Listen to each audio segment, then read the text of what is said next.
Hello, Happy New Year, and welcome to our Women in ERP Show. This is a show Sarah Scudder from Source Day and I will be hosting the first Tuesday of each month to bring women together in our industry to talk about what really happens in the world of ERPs. And it ain't all pretty, believe me. Our initiative aims to bring together, educate, and empower women involved with ERP.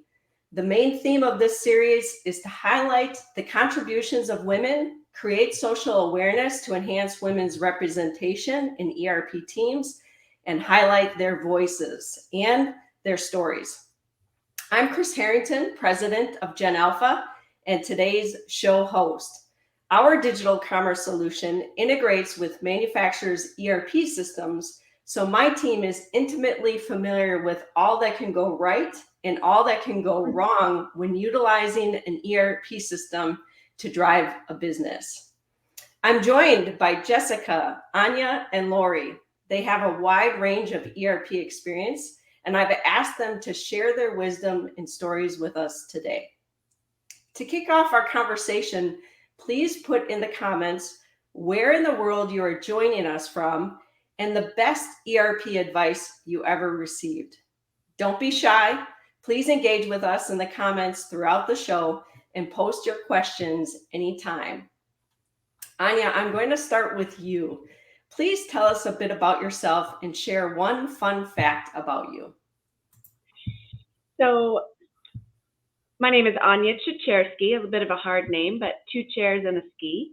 And I've actually worked in the ERP space since about 1999, always in the sales and marketing for reseller partners, especially Microsoft Dynamics partners, and then later in my career, Acumatica. And back in 2009, I actually started kind of something on the side as a side business, side gig, and the ERP software blog, CRM software blog, and ERP cloud blog, which are group blogging programs to help VARs, resellers, and ISVs, add-on partners, to all kind of contribute their content to one place and reach a broader audience. So that was a side gig, and now it's my 100% gig. And because it's 100% online, I am able to be very flexible. And so the fun fact about me is that although I'm from Connecticut, most recently the Boston area, before I left the United States 4 years ago, my husband and I moved to Sofia, Bulgaria. So very random. I don't usually tell people when I'm talking to them on the phone that that's where I'm sitting. But with the 7-hour time difference, it's often at midnight or whatever. And we're enjoying a very mobile, flexible lifestyle in Europe while working online. That's so wonderful. And if you would like to, put the blog into the comments so people can connect with you and your blog, that would be great too. All right, let's start it off with the first question to Anya. When someone is evaluating ERP systems, what should they keep in mind? Evaluating the features, the functionality is very important. And of course, that's, Laurie's specialty is helping people to compare the different vendors and so. But I would say it's also just as important to evaluate the partner that you'll be working with to install it.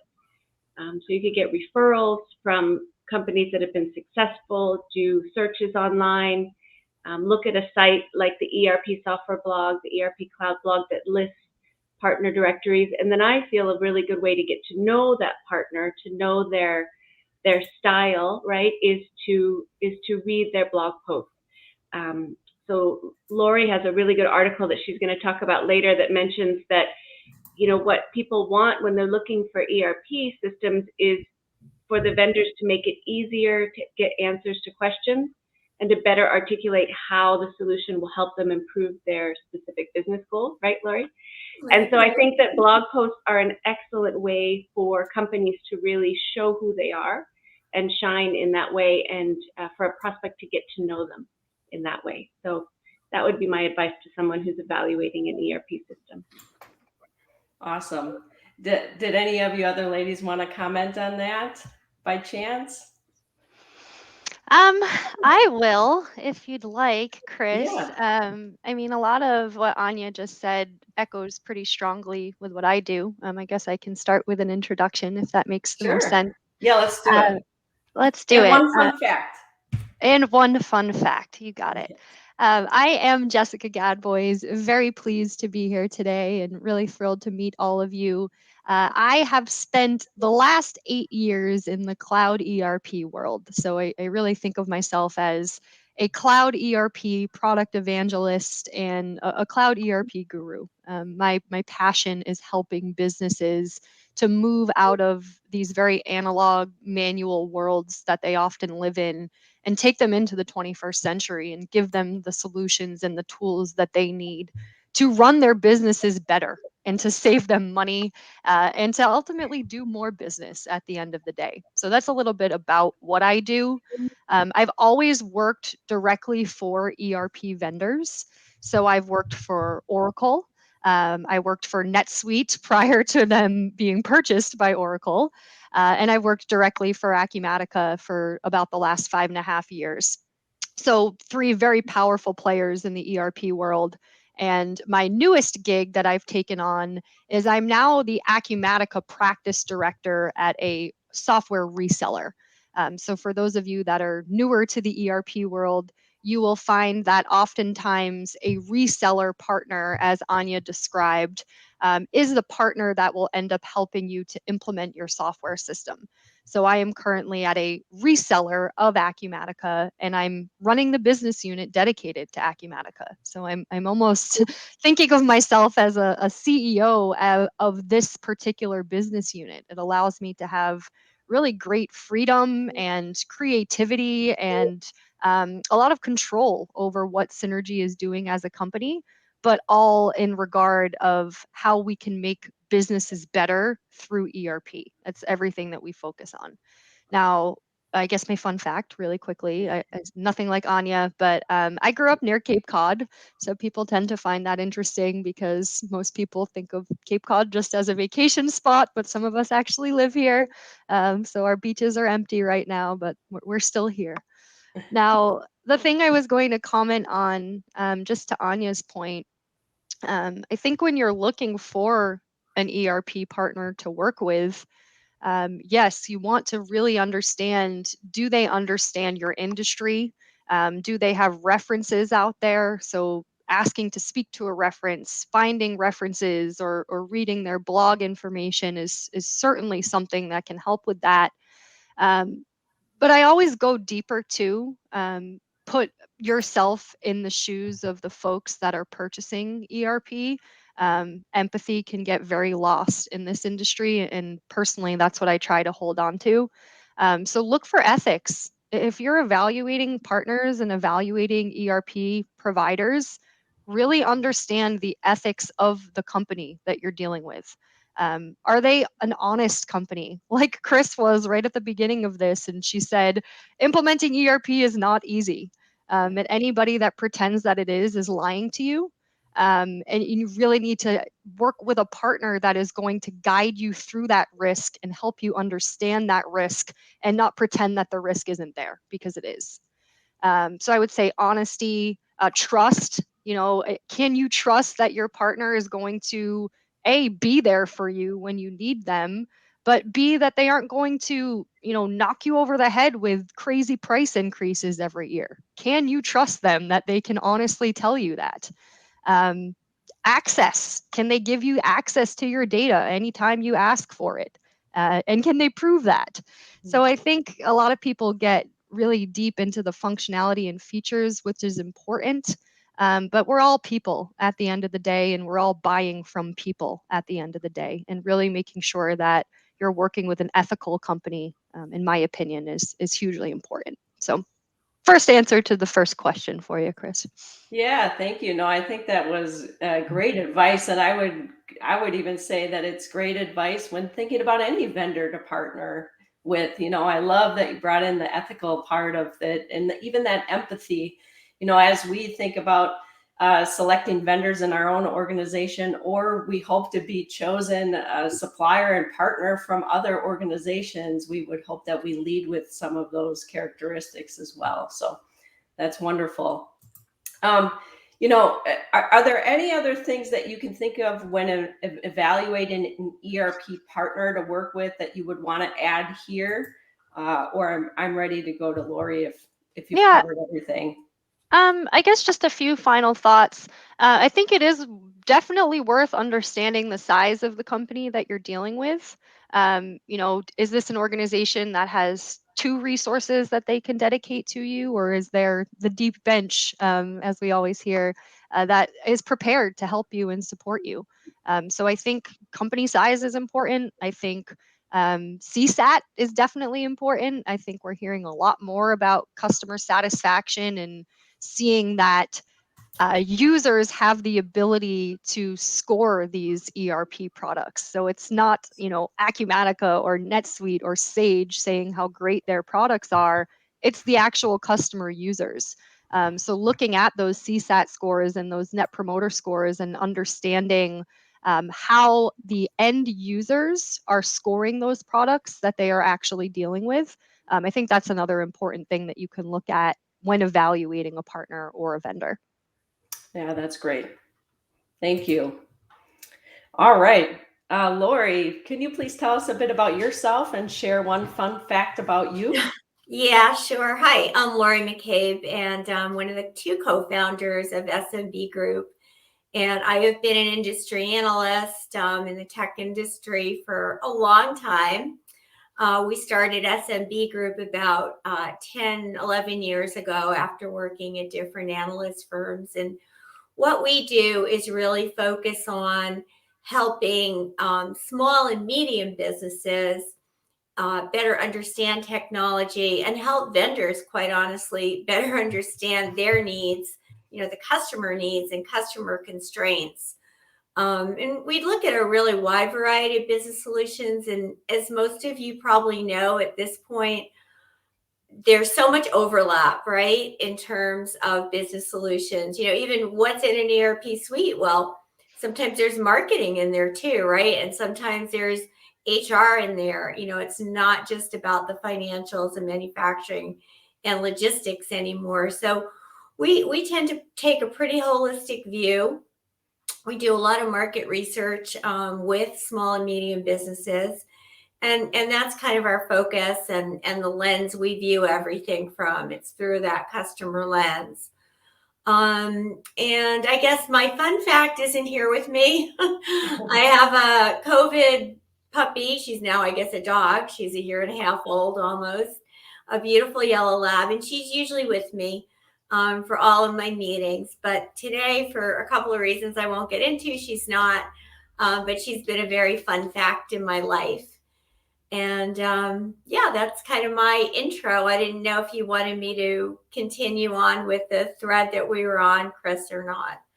Well, let me ask you the first question, and then we can continue to go from there. So, you recently wrote a blog, Beyond Features and Functionality, Evaluating Cloud Business Solution Providers for Trust and Flexibility. Why did you write this? Well, I think, there's so many different solutions out there for ERP, and especially in SMB now, almost everybody is targeting small and medium businesses, right? So the very big Oracles, SAPs, et cetera, they're, aggressively going or trying to go down market. Then you have all the companies that have been in the mid-market and even small business with solutions. So it's a really crowded, noisy space. And then on top of that, for all of these solutions, for the most part, you've got all these prospective different, reseller and implementation partners. So there's a lot to think about. And it's not surprising that, we find that small and medium businesses in our surveys rank year after year. They say their top technology challenge is just figuring out what solution's going to work best for their businesses, because all the vendors are giving them a lot of hype. A lot of times, even if you read what vendors are saying, it's the same thing. We're going to help you do this better, cheaper, faster, easier. So you really have to peel back a lot of layers on the onion. And, we've already mentioned Anya and Jessica. So you have to go beyond functionality and price, and consider some of the softer factors, because I really think vendor trust and vendor flexibility to work with you as your business needs change and as the environment changes. God knows we've been through a lot of change lately, and I don't think it's going to stop. But that trust and flexibility is going to really help make the solution stick and make that implementation successful, I believe, over the long haul. Yeah, great points. Thank you for that, Laurie. All right, let's head back to Anya. Anya, how can reading blog posts help someone evaluate an ERP partner to work with? So, Laurie shared her blog posts. I'm just curious, now that you're in that blog space and you're doing it full time, what do you think about how it can help someone evaluate an ERP partner? Yeah, so I read a lot of blog posts by ERP resellers, partners that do the implementations. We get about probably 600 a year new posts on the ERP software blog. And I'd say what it does, when you can read either on a company's blog, on their own website, or a site like ours, it really helps you to kind of, or can help you, should help you build a picture of what that company is all about. What is their personality as a business, their expertise? Do they really know your industry? So if they're talking about ERP for the wealth management industry, I mean, is it marketing fluff, or are they really using the lingo, the pain points that are specific to that industry, so that okay, these guys really know what they're talking about. And I think that's the power of really content marketing blog posts specifically. I mean, I talk all about blog posts because that's my thing, but of course, it's not the only way. But I think it's an excellent way to be able to get to know that company. Now, that being said, it could be that the poor marketing person at the reseller is tasked with writing posts, and they don't really know all the ins and outs, right? And that's too bad. I always recommend to the members of my blog is the subject matter experts, the billable consultants. They're the ones that have this amazing knowledge trapped in their brains. But in my experience, it is nearly impossible to get a billable consultant to sit down and write a blog post. So I always suggest to the marketing people, record them, because people like to talk. Just like this group, it might have been harder for some of us to write this all down, but we can sit here and talk about it for an hour. Yeah. So record that subject matter expert talking about a question. Why is Microsoft Dynamics GP, different than Acumatica? How do you handle commission calculation for, this type of manufacturing or sales firm, whatever it may be? And then record them. And then my method is that I have that transcribed. A few hours later, I get a Word document back, and then that's very easy to have somebody polish up into a blog post. So companies who do that kind of go beyond just the marketing fluff blog posts and really get deep, I think that's a huge opportunity for them to stand out with prospects that are researching. Another thing is to see, we talked about trust and ethics, is how open are they about their pricing, for example? How do they tell you their process? One person in the chat mentioned their training schedule or methodology. So those are all kinds of details that can, again, help you to differentiate them from another company, is being open and honest. I see so many companies that say, no, we don't want to tell anybody our pricing. We don't want to tell them our secret sauce. Well, that's what's going to get them to engage with you, is that type of trust and honesty. So I think the more information, the more honest information that a company could put out there, the better. Yeah, great advice. I think transparency with that information, building the level of trust through the information you're reading, And, even again, this is broader than ERP with some insights here because, as a company, we write a lot of blog posts and create a lot of content. And, it's true for new ideas that sometimes just interviewing people across the organization to get a cross-functional view of a topic and then turning that into a blog post, we found to be very effective. I know, Laurie, you talked about your blog that you created. Jessica, do you have any comments on blogs specifically? Are you a blog writer, and do you create any content, maybe even on Anya's space? Yeah, it's actually interesting. The three of us, Laurie, myself, and Anya, didn't know originally that we would all be shared guests on this webinar, but we all know each other from being in the ERP world. Synergy, my company, is actually looking to partner with the ERP software blog so we can do some blogging there. But yeah, my perspective on that, to Anya's point, is from the product side, because I really started my career in the product as a solution consultant, which is still what I'm doing today, is working deep in the product. It gives me an opportunity to speak as a subject matter expert. And I think that's just a phenomenal point, is that you can tell very quickly if the blogs that you're actually reading are marketing fluff, or if there is a deeper understanding of not only the pains that you're going through, but also often it's what they don't know. You know very well what you're dealing with, the problems that you're experiencing on a day-to-day basis, but some businesses are so caught up in those problems that they don't even actually realize what their potential can be. So educating during that blogging process as well. Yes, speaking to the problems, but also speaking to the potential of these companies once they accomplish those problems or solve those problems, really. Mm-hmm. And some advice and, I guess, perspective how I see blogging, Chris. Yeah, no, that's great. Thank you. All right, let's move on to our next question. And that's to you, Jessica. What are some common mistakes to avoid when selecting a new ERP product? Yeah, there are a lot. I think every time a business goes down the path of evaluating ERP, it's important to understand that you are not the first business to do this. I think many companies that start out down this path and down this journey get very overwhelmed because they, just like Laurie said, the biggest problem that she hears is trying to just actually figure out what solution is best for you. And it's because of how overwhelming this market can be.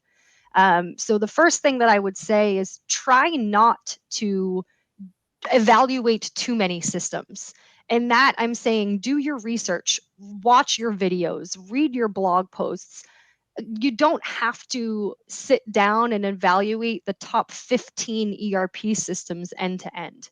If these companies have done their marketing and their blogging and their video creation right, a lot of that work should already be done for you. So we have the power as buyers now to actually use the internet to help us with that, the first couple of interactions that we take with a vendor. So again, what I'm getting at is don't try to evaluate 15 systems. Pick the top 2 or 3 that you see as the best for your industry, that have the best reviews, the greatest analyst data, and then sit down and evaluate those 2 or 3 systems end to end. Really common mistake that I've seen is companies that really try to do this with 8, 10, 15 pieces of software. It is just too much, and there is no reason to do that anymore. I think another one is probably shopping for price over value. Everybody wants a shopping cart like Amazon, right? We all want to deliver this Amazon-like experience, but how many of us actually want to invest the millions of dollars that Amazon has invested in that product? Very few, right? So actually understanding what is important to my business, what is the value that these solutions will bring to me, And then understanding the pricing piece later. I'm not saying that you should never consider your budget against this, but we really often see companies that are just comparing pricing and making a purchase based on that. And I think it's more about value. If you want the Amazon experience, there's probably going to be dollars and cents that come along with that. But there's steps you can take along the way at a lower cost to get you closer to that experience. Yeah, I would just interject something that we see quite often is that, before you even start this shopping experience to find the right thing, I think a lot of times where people, need to spend more time is by really figuring out where are we today and where do we want to go tomorrow? And what do we need this solution to help us to do better or do differently or do additively to the business, right? And I think that's where a lot of the confusion comes in, because once you narrow that down and you can really set your own priorities, I think it is easier, as Jessica said, to kind of then narrow down the vendor options, right? Because you're going to find that the top things that you really absolutely have to do, like maybe e-commerce is critically important to your business as a manufacturer. In that case, you may be picking a different solution because than another company where it's just not that big a deal for them, right? You may be picking a different solution because that e-commerce capability is just front and center, and everything else in the ERP kind of has to revolve around that and integrate with that really well right off the bat. The other thing is I wanted to mention earlier on the industry side, almost every ERP vendor now is touting their industry editions, their industry versions, their industry this, their industry that. And of course, if you're in any industry, you're in construction, you're in wealth management, you're in manufacturing, whatever you're in, you do want something that is more tailored to your industry. But again, I'd say buyer beware, because sometimes this is just a veneer, an industry veneer. Other times it's really deep. So, find out, do a lot of the people that work on this product come from the industry? Do they have that industry expertise? Because then when whoever's writing the code can take that expertise in terms of the actual functionality and things you need to have. It's not just, we've adapted the lingo and we talk the same talk. Really, do they walk the same walk? Yeah, I love your point about the veneer, because we do see a lot of companies, cater to an industry, but the depth of their experience related to that industry might not hit all of the requirements that are necessary for that business. But the depth of another organization, while they might not be specifically, broadcasting their business expertise in that industry, they in fact have the qualifications, the support, and the features and functionality needed to meet the requirements of the business. So I really like you pointing out that point as well. Anya, did you have anything you wanted to add?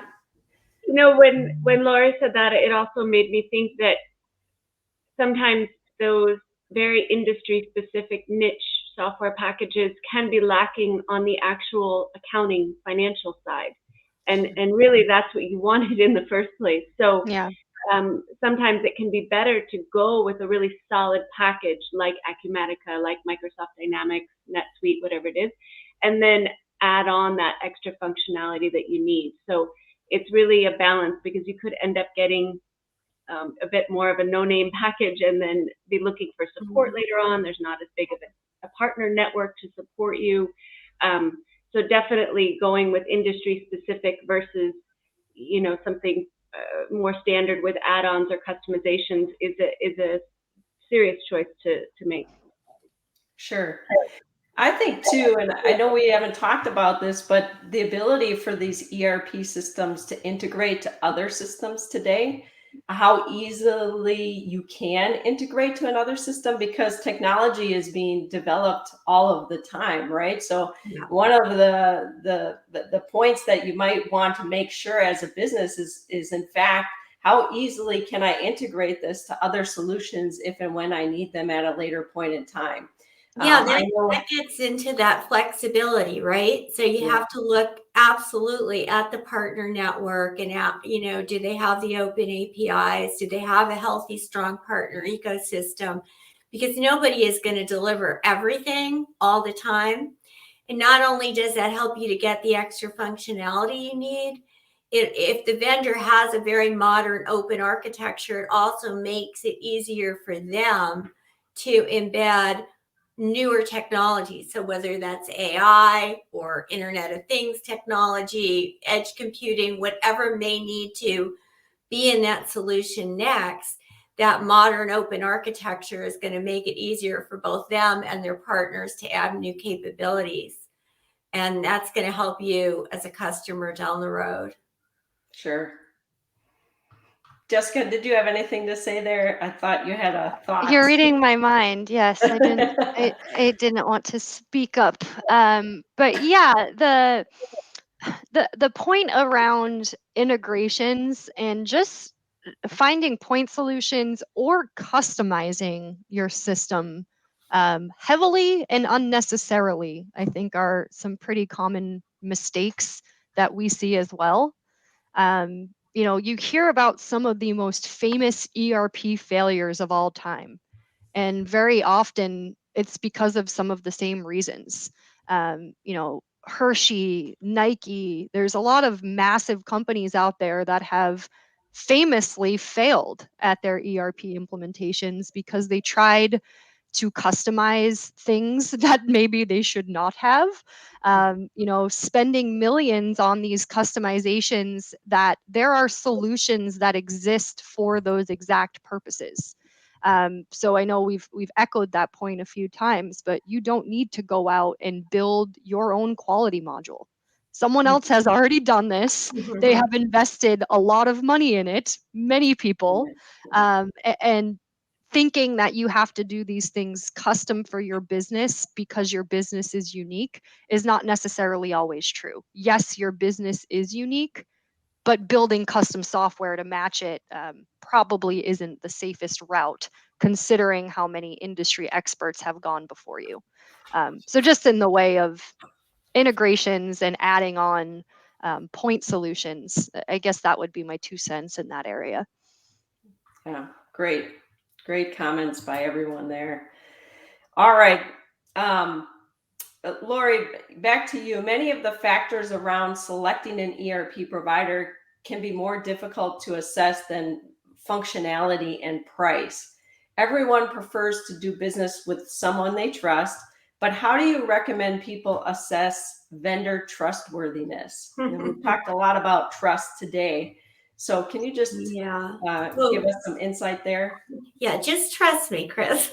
There's no litmus test, but I do think there are some ways that you can at least get a better handle on, is this vendor or vendor partner going to be somebody you're going to be able to trust? Because it's going to be a relationship. I think, as Jessica, said, none of these things are easy. So you need somebody that's going to kind of see you through and stick with it. But I think, just first of all, early on in the process, are they listening to you? Are they, hopefully you have really figured out, this is what we really want to do. This is what we need to do.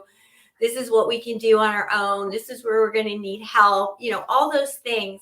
Are they listening to you? And do they really understand what you need?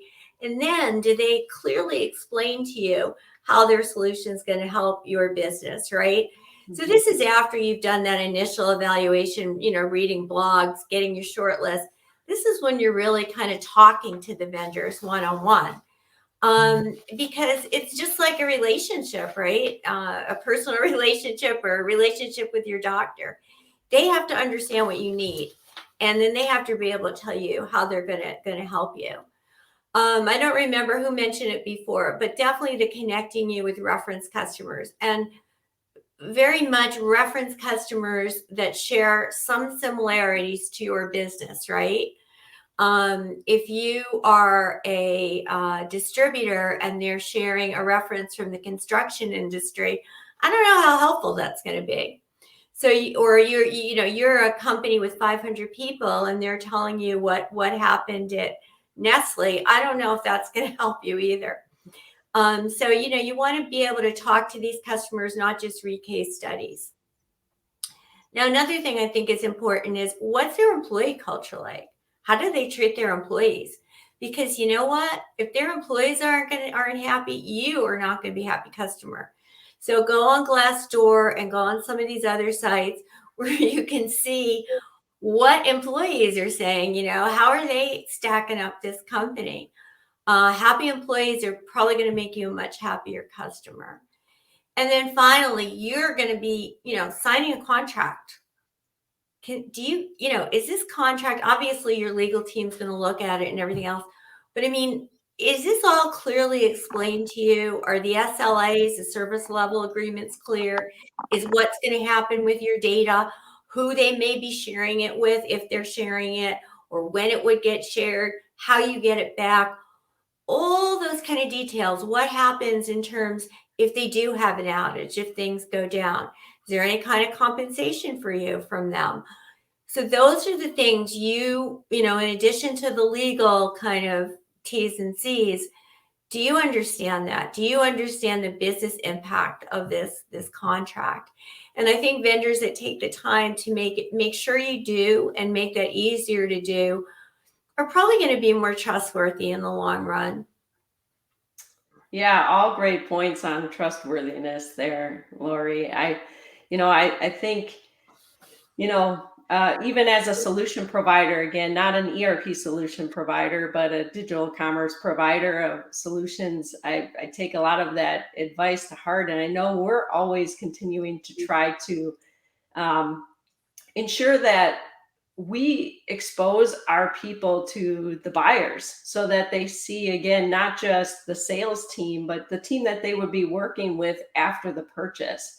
And I think that's so important as companies think about selecting their ERP provider. Who is it when you move from that salesperson into the team that's going to help you implement that ERP system? What does that team look like? Do they understand your business needs? Do they understand the problems that you're facing and the ones that your new ERP system are designed to solve? And I think that exposing yourself beyond just the salesperson can be really valuable in that buying process. So, and can really help you to understand how trustworthy they truly are. So great stuff. All right, Anya, back to you. You started your business, the ERP software blog, to use the power of the group. What does that mean to you? So I'm a really firm believer in the fact that we can all help each other when we are part of a community, build a community. The high tide floats all ships kind of concept. So when we started, my business partner and I started the ERP software blog, that was really the goal, is how can we help even small companies to get a louder voice and more traffic, more exposure by using this group power. So even though we have about 150 VAR and ISV partners that are resellers and add-on providers, I should say. Too many acronyms in our ERP industry. We have about 150 companies that participate in our group blogs, and they're all competitors, right? So, but they're still able to come together and to really work together to get their message out, and that just improves all of us in the ERP industry, as a group. But I think along those lines with building community and the importance of that, another strategy that people that are looking for the right ERP system and the right partner can do is to attend some of the user events, even before they purchase the software. Get connected with the local user group if there is one. Every year, most of the big vendors have some kind of a show like Acumatica Summit. I think Jessica's been very involved with that as a speaker. Microsoft Dynamics user groups, and those are the ones I'm familiar with, but I'm sure they all have them, Suite World, whatever. And when you go to events like that, of course, you're hearing what they're saying officially from the stage, which is very valuable, but you're also hearing what's going on in the background. Are the partners happy with the product right now? Are they seeing good developments coming? Is there a lot of complaining? A few years back, if you go to the Microsoft Dynamics events, gosh, there was some angry partners, And then I would go to the Acumatica events and everybody was happy and pumped up. And I thought, okay, well, this is a very good indication of what's going on with this particular vendor right now. But very, very few prospects, I would say, attend those events. It's generally, the 99% is the actual people who have already bought the software, and those are the people that you can be talking to. You can find people in your industry, specifically ask questions kind of off the record, not when they've been given to you as an official reference, possibly. So I think that taking the time, and yes, it is an expense, time and expense, although pro tip is you can usually get those tickets comped to those events if you're a prospect, is that you should attend those and really get a sense of the people and the community and the group that you're going to be joining, because an ERP system is a big part of your company. And when you dive in and become a part of it, you're going to benefit from it so much more. Well, I think Anya's asking for a shameless plug to talk about Acumatica Summit, which is coming up in a few weeks. But seriously, we are having our annual Acumatica vendor event. It's January 24th through the 28th in Las Vegas. So if any of you are out there evaluating the software, we'd love to have you. Well, that's good. Do we get the pro tip from Anya as well? Can we get that comped? Send me an email. We'll figure it out. Yeah. Great. No, all good advice. And I just want to mention that we're reading the comments that are coming in. Please continue to bring those comments in. If there are any questions for our panelists, please feel free to ask those questions. We appreciate all the comments and everybody, taking interest here today. So Jessica, any advice you can share on how to excel as a woman in ERP or software in general? Absolutely.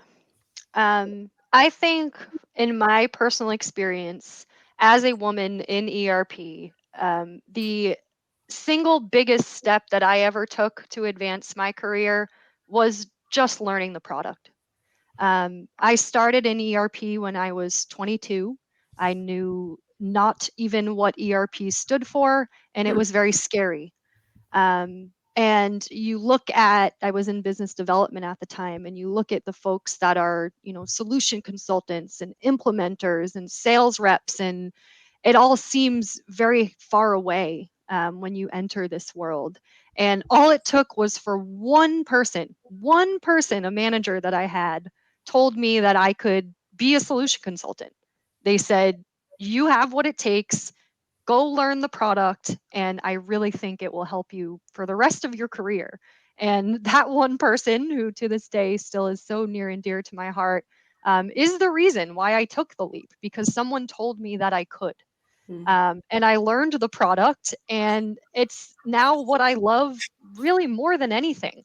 As I talked about in the beginning, just being able to not only tell a business how we can help them, but to show them, and to be confident in myself and comfortable enough to be able to show them, but also to be confident and comfortable to know that what I'm saying is really true, and that we really can help these businesses at the end of the day. That's what means so much to me. So as a woman in ERP or a woman in software, I encourage you to learn the product, no matter what your role is. If you're in marketing, if you're writing blogs, if you're a BDR, if you're a sales rep, do what you can to learn the product. It is going to make you so much more credible, and also, frankly, better at what you do, because you have had your hands in there and really gotten dirty with it yourself.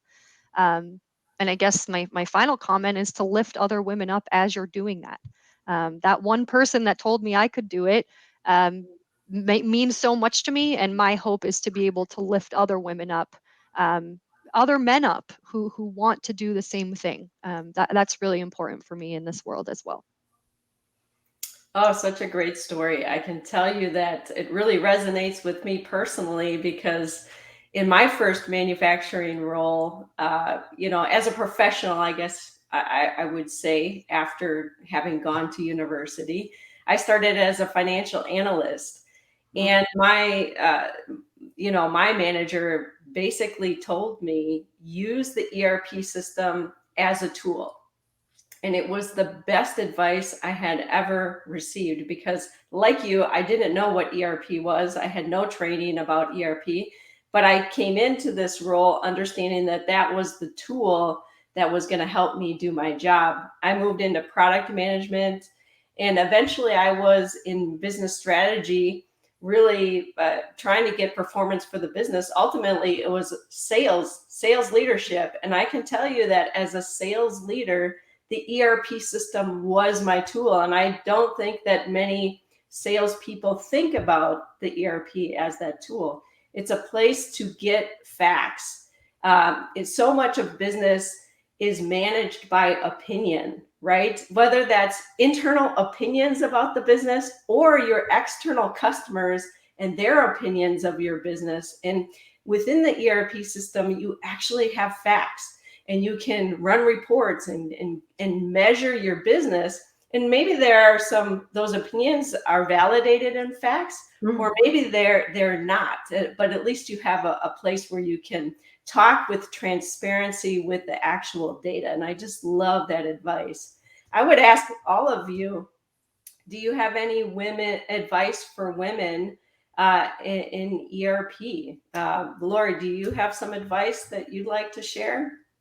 Well, I guess my advice would be more broad than, I think just for women in general in your career is, I think sometimes, we may suffer a little more than some men from what is commonly called the imposter syndrome, right? And, and I agree with Jessica 100%. We should try to get to know, like for me, it's research and analysis. We should try to get to know whatever we do as well as we can. But we also have to realize that in a lot of cases, there are a lot of people faking it until they make it, right? And I think sometimes we tend to expect way more from ourselves than some other people may be able to bring to the table. So I also don't think, women in general, don't sell yourself short just because you may not know everything about something. I think in most instances, because women are so diligent in really trying to understand and learn and genuinely be able to be credible in their space, they may not realize that they're actually much more credible and much more steeped in knowledge than men, sadly, in some instances, who tend to think, oh yeah, I can go in and do that. No, I've never done that, but sure, I can do that. So don't be afraid to take some leaps too, right? Because I guarantee you're probably way more qualified than you think you are in most cases. Yeah, great advice. Jessica, did you have something to say? No, I just love that. It really sums up what I was saying too, Laurie, is that the imposter syndrome is the reason why I think a lot of women don't get their hands dirty in the product, which is what I was talking about, and proving to yourself that that is not true. It's something that I think we all have the power to do. So just really like that point. Yeah. Anya, what about you? Did you have anything you'd like, any advice for women in ERP or women in software or in general? Laurie, what she said reminded me of a story. Just probably 12 years ago or so, I was invited to be in the press panel for a big Microsoft event. And, I felt quite young at the time, and this was my first big deal thing. And I went into the room and it was all men, mostly older men and me.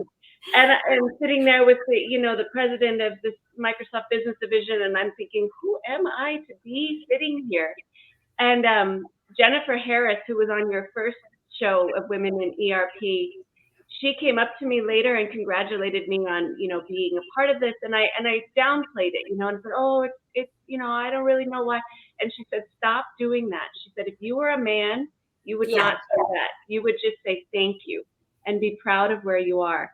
And that's always really stuck with me, that it's not to put ourselves down as women and not to minimize our impact. I know I see Candace Edelin that's chatting a lot in this comment. She's been a real inspiration to me in that fact of kind of know your worth and value what you can offer to people. Don't diminish that and give your time away for free and do things just because you, like you said, have that imposter syndrome or just feel like always giving. So appreciating when you are given these accolades and things is huge. And then the advice I would give too, that's worked so well for me in my career, is just to get connected with communities. Again, I mean, I've run kind of a little informal marketing group of marketers like me in the ERP space since, I think, 15 years or something, 2016 maybe. And we just get together once a month. We talk, we chat. What are your challenges? Recently I started something called the Channel Marketing Academy. Same thing. It's just a place for marketers in our space to come together and ask questions. So I really think that not staying in your own little bubble, but expanding and connecting with other people that do what you do can really help build your career, build your confidence, and build you as a person. Yeah. All starts with saying yes. That's right. Love it. Yeah, I know a lot of people have been doing the happy hour, virtual happy hours now too, which I find are so easy to say yes to, right? Because they come at the end of the day, you don't actually have to leave and join people, but you still get to join with others who have a common interest, a common challenge, a common thoughts in the space. And sometimes we just need that at the end of the day, right? I can't tell you how many times I've said yes to something and I thought I was just doing it to stretch myself, but in the end, I really, really needed it and was so glad I said yes. So I'm sure we all have similar experiences. Were you going to say something, Anya? I was just going to say, I mean, there's women like Jessica that are saying, I want to help other women. I want to support people in their careers. And if you didn't ask and you didn't reach out, then you might miss out on that opportunity. So, find people that you respect and ask them for their advice, for their maybe mentorship if you want to go that far, but reaching out to other people is always a good idea. Yeah. I think very few of us would would say no. I think very few of us would ever deny someone who was looking for help in this world. So that's one of the beautiful things that I've found too. Yeah, I love it. Good stuff. All right. We've covered a lot of topics today. Laurie, this one's back at you, and I know you touched on it briefly earlier, but before we leave, let's talk a little bit about flexibility. What are your thoughts on flexibility? Well, I mean, obviously, if we've learned anything lately, it's that change is the only constant. It's a cliche, but it's really true. So you definitely need to, ERP is a big decision. It's probably something you're going to, live with for a long time. And you need something that's going to work today to satisfy those requirements that, you've prioritized today. But you also have to be thinking, well, the unexpected can always happen. And I'm going to have to probably make adjustments on the fly. So I think, a couple of things here. First of all is, and it sounds very, simple, but it's just ease of use, because having the flexibility to use it today and get everybody productive on it today and tomorrow is going to come down to, is it easy to use? Do people actually hopefully like, or at least, not mind using this solution? And God knows I've talked to a lot of people that hate the solution they're using, right?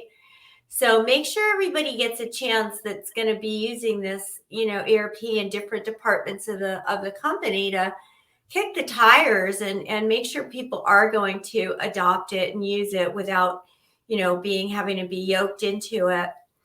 And then, we talked about this before, but the functionality for today and tomorrow. So does it have what you need now? But also, looking into the future, you may not think you're going to need, I don't know, voice enabled applications or IoT and edge computing and things like that. And the vendor might not even have some of those things today of what might be something you would need.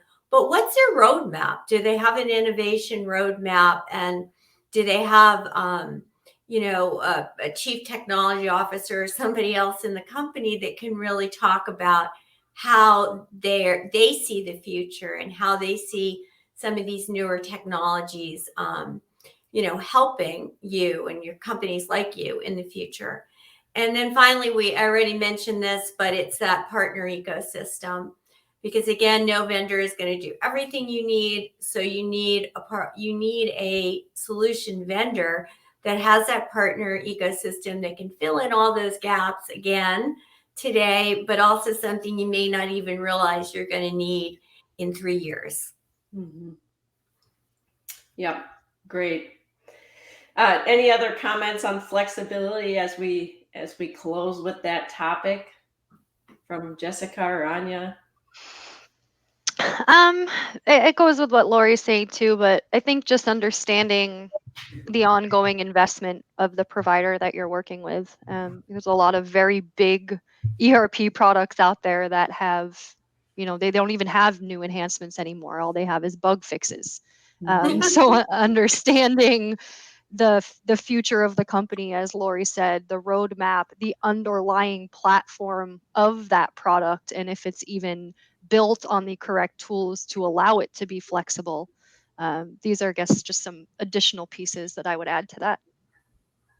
Great. Anya, anything from you? I think we've done a great job of covering it. I didn't think we would have enough to say for a full hour, but okay there. Yeah, No, we were worried about that. No, it's been brilliant. You ladies have a lot of experience to share. Thank you for all of your participation. Thank you to the audience for all of the great comments and just participating with us today. Our next show is February 1st at 1 p.m. Eastern. I believe I will be the host for that one as well. So please join us again in a month's time. And again, I just want to wish everyone a very happy new year. Let's make 2022 great. Let's grow this tribe of women in ERP. I look forward to having Jessica, Anya, Laurie comment with future shows and future guests. So thank you so much. Have a wonderful day, everyone. Thank you, everybody. Thanks for having us. Happy New Year. Happy New Year. Bye-bye.